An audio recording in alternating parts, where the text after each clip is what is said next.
దేవాలయంలో ఒక విచిత్రం కనపడుతుంది మీకు. మీరు దేవాలయం రాజద్వారం 4 ద్వారాల్లో ఎక్కడైనా బయటకు వచ్చి గుమ్మం దాటి నించున్నారనుకోండి, సముద్రపు హోరు వినపడుతుంది. మీరు గడప దాటి లోపలికి వెళ్ళారనుకోండి, సముద్రపు హోరు అయిపోతుంది, వినపడదు. దానికి ఒక విశేషం చెప్తారు. పశ్చిమ ద్వారం ఉంటుంది. ఆ పశ్చిమ ద్వారం దగ్గర కొంచెం మెట్లు కొద్దిగా కిందకి దిగితే కుడి చేతి వైపు ఒక హనుమ ఉంటారు. జగన్నాథస్వామి మేడ మీద ఉంటారు. కనకరుచిరే నీలశిఖరే ఆ బంగారు మేడలో ఉంటారు. అంటే అక్కడి నుంచి ఎత్తుగా ఉంటుంది. ఆ పైన గోపురంలో నరసింహస్వామి ఉంటారు. గద్దె మీద ఈయన ఉంటారు.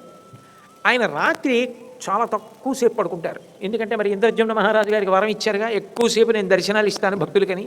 ఆ తక్కువసేపు పడుకుందామంటే సముద్రపు హోరు. పైగా ఆ కెరటాలు ఆటు పోటుకి దేవాలయంలోకి వచ్చేవిట. వస్తే భక్తులుగా ఏదో అల్లరి కేకలు. దీనిలో ఆయనకి సరిగా నిద్ర పట్టేది కాదు. ఏమయ్యా అలా రాకని సముద్రం అనలేరు ఆయన. అనడానికి మామగారికి బంధుత్వం ఉంది మరి. ఎందుకంటే క్షీరసాగర తనయ పాలసముద్రం కూతురు భార్య లక్ష్మీదేవి, అది సముద్రం. గబుక్కుని మామగారి వరసవాణ్ణి నువ్వు చప్పుడు చేయకు, నువ్వు లోపలికి రాకు అంటే ఏం బాగుంటుంది? బాగుండదు.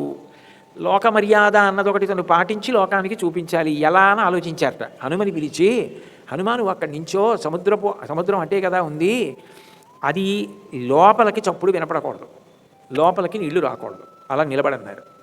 అంటే హనుమ స్వామి మీ ఆజ్ఞ తప్పకుండా నిలబడతానని నించున్నారు. జగన్నాథుడికి నైవేద్యం ఎక్కువగా అన్నప్రసాదాలు అవి పెడుతుంటాయి. 56 కన్నా ఎక్కువ పెడుతుంటాయని చెప్పాను కదా. పాపం కడుపు నిండుతుంది, ఆకలిస్తుంది కదా అని అన్నప్రసాదాలు తెచ్చి హనుమకు పెట్టేవారు. జగన్నాథుడు తిన్న ప్రసాదం.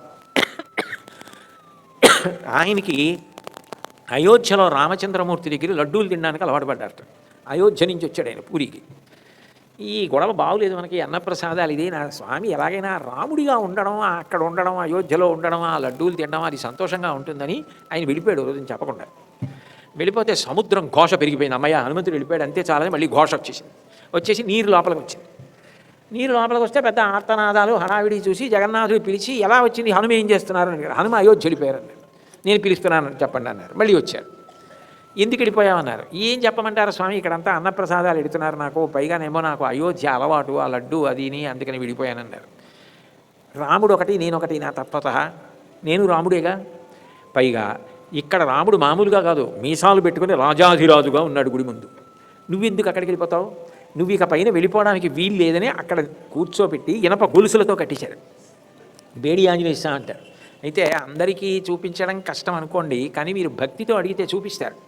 ఆ దేవాలయం కొంచెం దగ్గరగా లోపలికి వెడితే ఆయన బట్ట పక్కకి ఒత్తిగిలించి చూపిస్తారు. ఇనప గొలుసులు ఉంటాయి, ఆ గొలుసులతో కట్టుంటారు హనుమ.